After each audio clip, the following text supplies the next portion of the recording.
Es 15 de junio de 1952. En el corazón de la selva chiapaneca, bajo el majestuoso templo de las inscripciones de la ciudad maya de Palenque, en el estado mexicano de Chiapas, un grupo de arqueólogos liderados por Alberto Ruz, tras 4 años de investigación y excavaciones, llegan a un punto culminante. Han encontrado una escalinata oculta que lleva serpenteante muy profundo dentro del templo. Al descender frente a ellos, se encontraba la cámara funeraria de Pacal el Grande y, cubriendo su sarcófago, una losa de piedra profusamente labrada de casi 4 metros de largo y 7 toneladas de peso. Bienvenidos a Laberintos de la Historia, el podcast donde descendemos por los enigmas del pasado con mirada crítica. Yo soy Oscar y el día de hoy exploramos la lápida de Pacal, un monolito que en lugar de ser reconocido como una obra maestra de la cultura, sigue siendo utilizado por la pseudociencia como el origen de un mito persistente, el del astronauta maya. Los invitamos a participar a través de nuestras redes sociales, en nuestra página web www.laberintosdelahistoria.mx y en sus plataformas de podcast favoritas.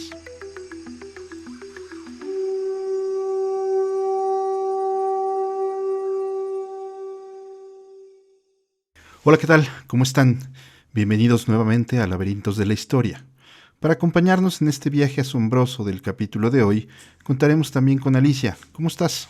Excelente, Oscar. Muchas gracias. En este episodio desentrañaremos uno de los artefactos más fascinantes de la arqueología, la tumba de Pacal, el gran rey de Palenque. Descubierta en las entrañas de una pirámide, su lápida ha inspirado teorías conspirativas, revelado secretos astronómicos y nos ha conectado con la cosmovisión maya. Vamos a expandirnos en cada detalle para entender su profundidad. Desde su hallazgo en 1952 hasta las interpretaciones modernas, viajaremos por el tiempo para entender no solo qué representa esta imagen tallada en piedra, sino también el legado de una cultura que midió el universo con precisión asombrosa. Prepárense para un viaje a través de laberintos de mitos y realidades. Alicia, ¿qué nos depara este episodio? Comenzaremos con los detalles de este sitio, luego las teorías extravagantes que surgieron a su alrededor. Intentaremos conocer con datos duros la verdad detrás de la lápida.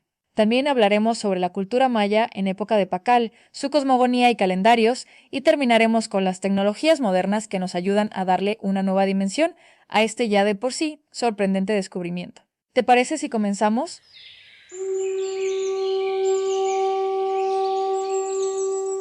En el año de 1948, en las densas y misteriosas selvas chiapanecas de México, donde el calor húmedo y la vegetación exuberante parecen guardianes eternos de secretos ancestrales, el arqueólogo Alberto Ruiz Lullier, de padre cubano y madre francesa, pero naturalizado mexicano tras emigrar a México en 1936, dirige las excavaciones de la antigua ciudad maya de Palenque. Esta metrópolis, fundada alrededor del siglo III a.C. y floreciente durante el período clásico maya entre los siglos V y IX después de Cristo, fue un centro vibrante de poder político, arte y astronomía, aunque para entonces yacía sepultada bajo capas de jungla impenetrable, con lianas y raíces que abrazaban sus ruinas como si intentaran reclamarlas por la naturaleza.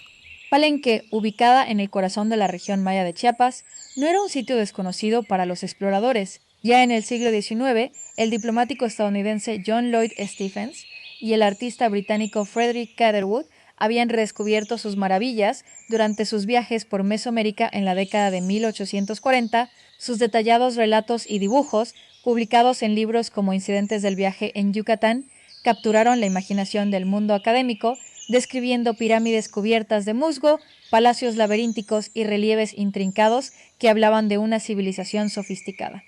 Inspirado por estos pioneros, así como por excavaciones previas lideradas por figuras como Miguel Ángel Fernández, entre 1933 y 1942, Ruz asumió la dirección de las investigaciones del Instituto Nacional de Antropología e Historia en Palenque a partir de 1945, tras la muerte de Fernández. Ruz, con su equipo de trabajadores locales y arqueólogos, enfrentaba desafíos colosales. La selva devoraba todo, con lluvias torrenciales que convertían el terreno en un lodazal, insectos implacables y el aislamiento geográfico que complicaba el suministro de herramientas y provisiones. A pesar de ello, se centró en el Templo de las Inscripciones, una pirámide imponente de 9 niveles, simbolizando posiblemente los 9 estratos del inframundo maya, que se elevaba unos 21 metros sobre la plaza principal, flanqueada por el palacio y otros templos como el del Sol y la Cruz. Esta estructura, construida alrededor del año 675, bajo el reinado del gran rey Knich Yanaf Pakal, está adornada con más de 620 glifos jeroglíficos, el texto maya continuo más largo conocido, que narra genealogías reales, conquistas y rituales divinos, entretejiendo historia y mitología en una narrativa épica. Pero lo mejor estaba por ser descubierto. El piso del templo superior tenía una losa removible con perforaciones, lo que sugería un pasaje secreto. En 1949, Rus y su equipo levantan la losa y descubren una escalera empinada obstruida por toneladas de escombros, piedras y cal. Tardaron 4 temporadas completas, de 1949 a 1952, en despejarla. La tarea era muy retadora. Los trabajadores locales, bajo el calor húmedo de la selva, fueron removiendo material metro a metro, descendiendo 23 metros bajo tierra. Enfrentaron riesgos como derrumbes y la humedad que preservaba, pero también amenazaba los artefactos. Finalmente, en junio de 1952, llegan a una cámara mortuoria sellada, intacta por más de 1000 años. Ahí, en el corazón de la pirámide, yace un sarcófago monumental de piedra caliza, cubierto por una lápida de 5 toneladas tallada con precisión exquisita. Era la tumba de un rey maya, con restos óseos, una máscara de jade mosaico que cubría el rostro del difunto y ofrendas como perlas, joyas y figurillas. Rus confirmó que los huesos pertenecían a un hombre de avanzada edad, alrededor de 80 años, lo que coincidía con la longevidad de Pakal. Este hallazgo fue revolucionario. Absolutamente. Hasta entonces se creía que las pirámides mayas eran solo templos ceremoniales, no tumbas como las egipcias de Giza. Pero el Templo de las Inscripciones demostró lo contrario, fue construido específicamente alrededor de la tumba, no al revés, un diseño único en Mesoamérica. La importancia arqueológica es inmensa, reveló no solo riquezas materiales. Los 620 glifos en las paredes narran la dinastía de Palenque, datando eventos con precisión astronómica, como el ascenso de Pakal en el año 615 después de Cristo.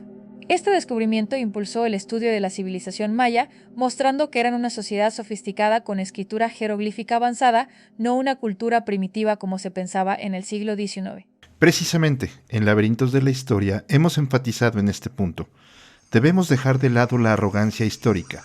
Las civilizaciones antiguas no eran inherentemente menos civilizadas o primitivas que la nuestra. El descubrimiento de Rus-Lhuillier, al hallar una tumba real tan compleja y rica, destrozó la idea de que los mayas eran un pueblo rústico con un desarrollo en ciernes. Reveló una sociedad altamente estratificada, intelectualmente sofisticada y arquitectónicamente muy avanzada. El impacto de esa excavación no solo reescribió la historia de Palenque, cambió nuestra comprensión de toda Mesoamérica. Fue la chispa que inspiró la arqueología moderna, impulsando excavaciones fundamentales en sitios monumentales como Tikal, Copán y Calakmul, revelando la verdadera magnitud del genio maya. Ahora pasemos a uno de los mitos modernos más persistentes, la lápida de Pakal como evidencia de visitantes extraterrestres. En 1968, el escritor suizo Erich von Däniken publicó Carros de los Dioses, un libro que vendió más de 70 millones de copias y popularizó la teoría de los antiguos astronautas y alienígenas ancestrales. Von Däniken era un empresario hotelero sin formación arqueológica, interpretó la imagen en la lápida como un astronauta maya pilotando una nave espacial. Según él, Pakal parece reclinado en una cápsula, con las manos operando controles, sus pies dispuestos en pedales, que lleva una manguera de respiración en la nariz y llamas o humo saliendo de la base, como si fuera un cohete despegando. Para von Däniken, esta interpretación bastó para establecer que esto era prueba de que una civilización alienígena visitó la Tierra y enseñaron tecnología avanzada a los antiguos. desde las pirámides egipcias hasta Nazca en Perú. La teoría se difundió rápidamente en la era espacial de los años 60 y 70, con la Guerra Fría, la carrera lunar del Apolo y películas como 2001, Una Odisea del Espacio, alimentando la imaginación colectiva. Recientemente, algunos programas de televisión como Alienígenas Ancestrales en History Channel, que ha emitido cientos de episodios desde el año 2009, la revivieron. Los programas de este tipo, que se repiten en su programación hasta el hastío, dan por hecho que la lápida es evidencia irrefutable, repitiendo una y otra vez la interpretación de von Däniken. Hasta hoy, en redes sociales, foros como Reddit y documentales en YouTube, se discute con pasión. Ha inspirado libros, películas como Stargate y hasta memes virales.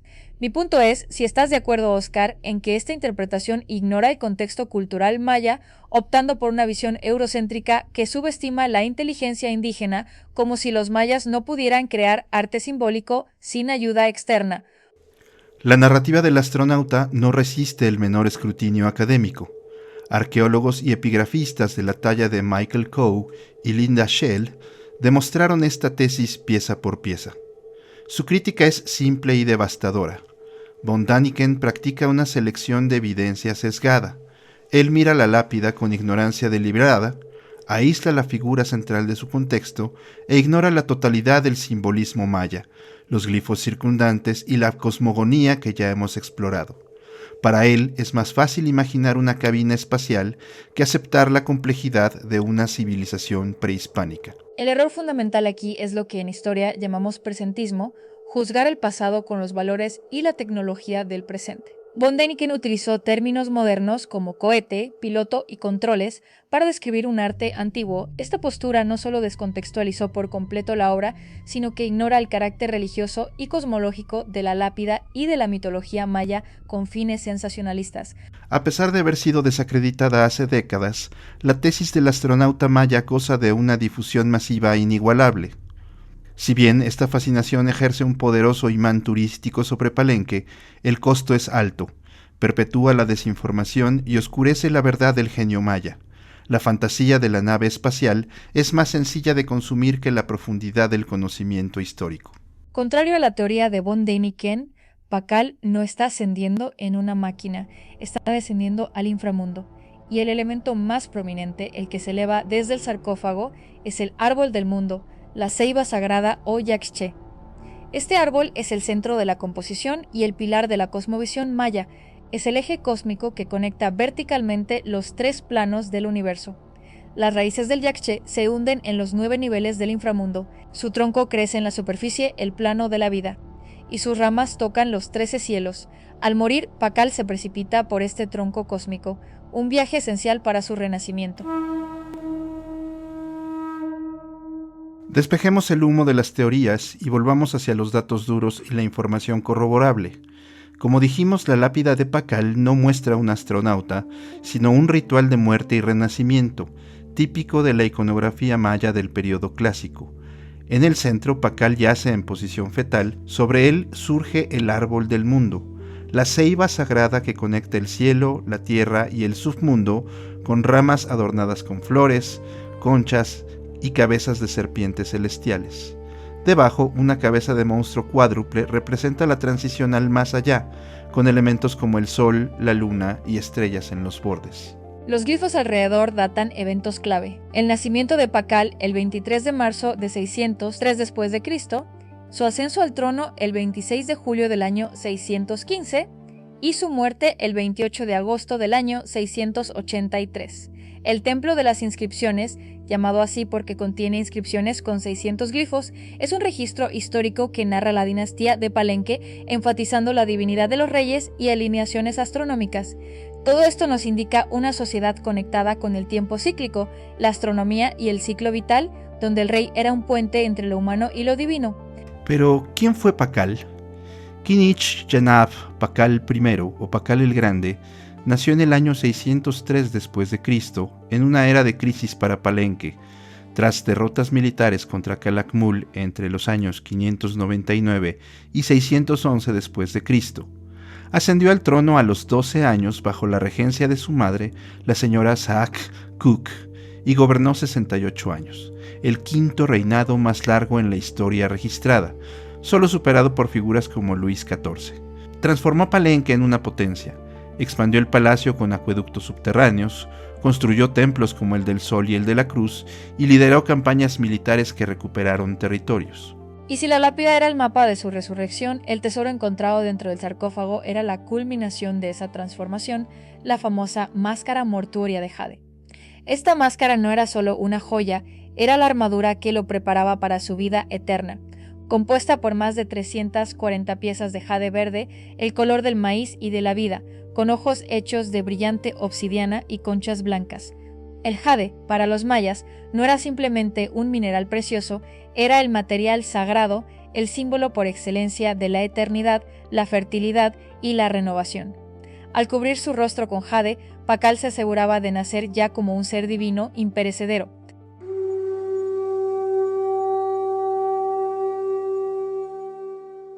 Para los mayas, el universo no era un accidente, sino un ciclo de creaciones y destrucciones, narrado en el Popol Vuh, el libro sagrado maya, compilado en el siglo XVI pero basado en tradiciones orales antiguas.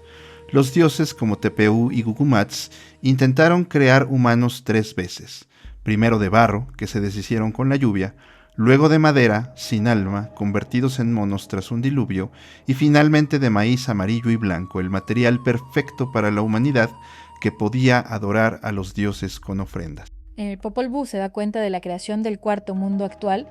Los héroes gemelos Unapu e Ixbalanque descienden a las profundidades de Xibalbá, el inframundo, enfrentados en el legendario juego de pelota contra los temibles señores de la muerte, triunfan ante todos los pronósticos. Este heroico acto sella el orden cósmico y permite la creación de la humanidad. El universo mismo era visualizado como un inmenso árbol cósmico, la ceiba sagrada. Este árbol conectaba verticalmente toda su existencia, 13 cielos para los dioses superiores, 9 inframundos para los señores de la noche, y la tierra, un plano flotante, justo en medio, todos interconectados. Sus calendarios reflejaban esta cosmovisión, un calendario ritual de 260 días y un calendario solar de 365 días, esencial para la agricultura, las estaciones y la planificación de las cosechas. Estaba compuesto por 18 meses de 20 días cada uno y al final se añadían 5 días extra que los mayas consideraban especialmente peligrosos o nefastos, conocidos como el Wayeb.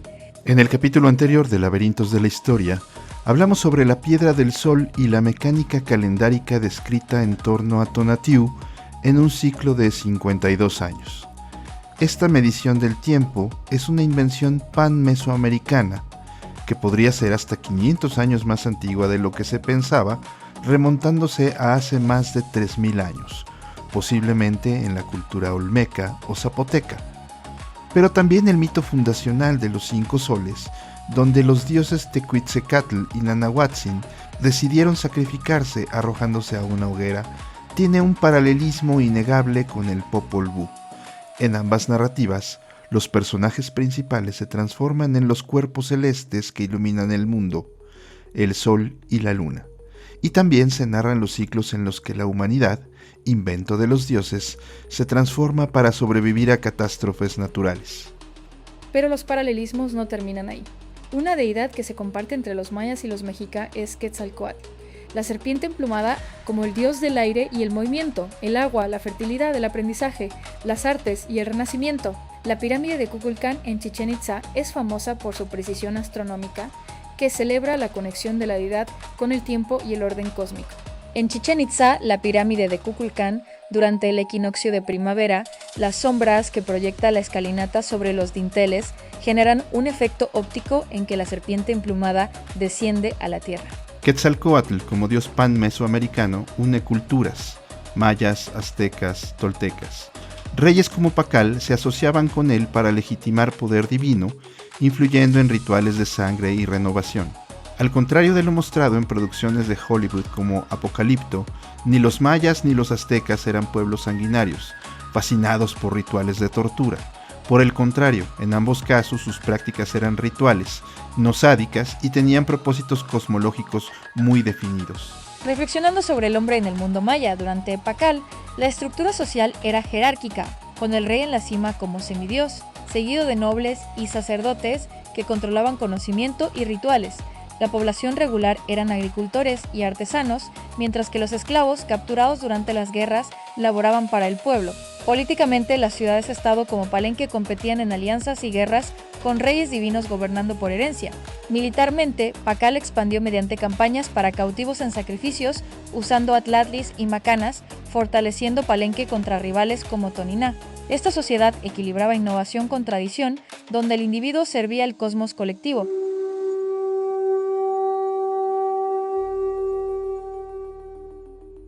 Bajo el reinado de Pacal, en el período clásico tardío, que es un periodo de 300 años, desde 600 al 900 después de Cristo, la cultura maya alcanzó su cenit.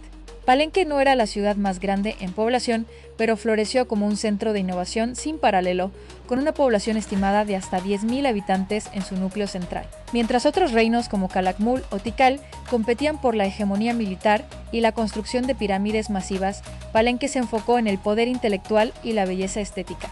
Su influencia no se medía en prisioneros de guerra, sino en el refinamiento de su arte y la complejidad de su narrativa histórica. Mientras Pacal consolidaba su poder y Palenque se ganaba el título de la Atenas del mundo maya, el resto del mundo estaba en una convulsión geopolítica tremenda. En Oriente Medio nacía y se expandía el Islam.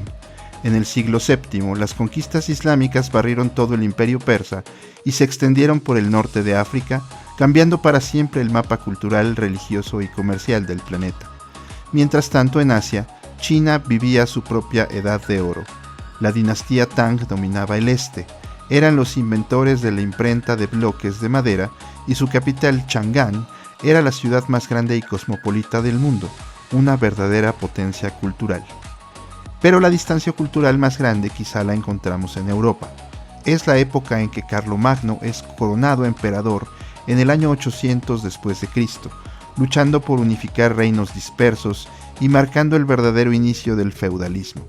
Mientras los mayas estaban escribiendo tratados astronómicos complejos, en gran parte de Europa la alfabetización era un lujo de unos pocos clérigos. Para poner en adecuado contexto al pueblo maya, en matemáticas, los mayas usaban un sistema vigesimal base 20, al contrario del utilizado hoy en día base 10. Y no solo eso, al contrario de otras civilizaciones contemporáneas, los mayas ya utilizaban la numeración posicional. Esto quiere decir que un número cambia de valor respecto de su posición en la cifra total, tal como hoy. Si un 3 está colocado a la derecha extrema, tiene el menor valor posible, la unidad. Si el 3 se va colocando en otra posición a la izquierda, va incrementando su valor. Y para manejar esos calendarios complejos, necesitaron una herramienta matemática que revolucionaría la historia. Hablamos de la invención del cero. Los mayas no solo lo concibieron de forma independiente, sino que lo hicieron alrededor del siglo IV a.C., quizás antes que en cualquier otro lugar, y definitivamente siglos antes de que su uso se popularizara en Europa.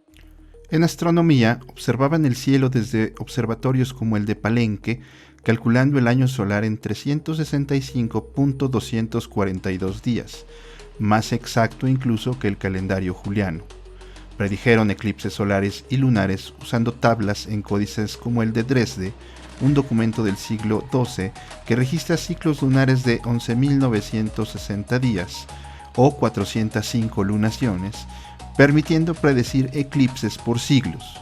Por ejemplo, el códice detalla cómo los guardianes del día usaban matemáticas simples para rastrear la luna y Venus, integrándolos en rituales para evitar desastres. Seguían los ciclos de Venus de 584 días y el de Marte de 780. Estos movimientos celestes no eran meros datos. Los alineaban con decisiones políticas cruciales como el inicio de las guerras o el momento de las siembras. Y para medir la historia profunda utilizaban la cuenta larga, un calendario lineal que iniciaba el 13 de agosto de 3114 a.C., el cual es la fecha mítica de toda la creación. Este sistema les permitía medir eras vastísimas mediante un sistema de base 20. La unidad más básica era el día, un año de 360 días, un catún de 7200 días y un bactún de 144.000 días. Esto nos lleva al segundo mito, la otra gran fantasía que ha eclipsado la grandeza maya, la histeria apocalíptica del 2012. Esta confusión surge al malinterpretar precisamente la cuenta larga. El famoso 21 de diciembre de 2012 no marcó el fin del mundo, simplemente fue el día en que la cuenta larga completó el 13º Bactún. Los mayas nunca predijeron un apocalipsis definitivo. Era un cambio de era, una ceremonia de renovación cósmica. La histeria fue un invento de la cultura occidental que es incapaz de entender una visión del tiempo cíclica, donde todo se renueva, y la forzó a su propia visión lineal de un principio y un fin.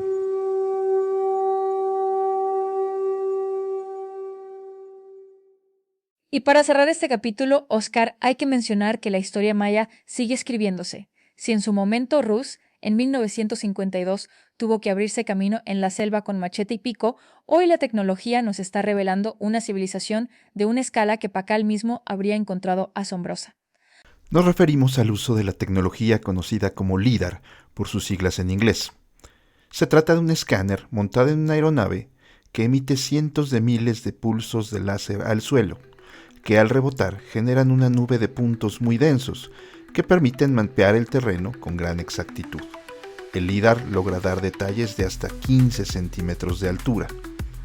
Los primeros mapas que obtuvimos del reino de Pakal nos mostraban el centro ceremonial y unos pocos barrios, pero el LIDAR ha revelado que lo que creíamos que era densa vegetación alrededor son realmente estructuras ocultas y edificaciones humanas. Se han revelado miles de estructuras en las cercanías, incluyendo sistemas de terrazas agrícolas en las laderas y complejas redes de canales de drenaje y gestión de agua. Esto demuestra que la población que gobernaba Pakal no solo era grande, sino que estaba sostenida por una infraestructura agrícola y de ingeniería hídrica extremadamente sofisticada. Y más allá de Palenque se ha confirmado que las ciudades mayas no eran aisladas. El LIDAR ha cartografiado extensas redes de carreteras elevadas o sacbés que conectaban Palenque con otros centros. Esto prueba que el reino de Pakal era un nodo vital en una vasta megalópolis interconectada cultural y económicamente. La verdad es que si la lápida de Pakal nos mostró su genialidad intelectual y religiosa, el LIDAR nos está revelando su genialidad ingenieril y demográfica. Es un legado que sigue creciendo. Con esta nueva visión de la civilización maya, cerramos nuestro viaje por Palenque. Gracias por acompañarnos el día de hoy en Laberintos de la Historia.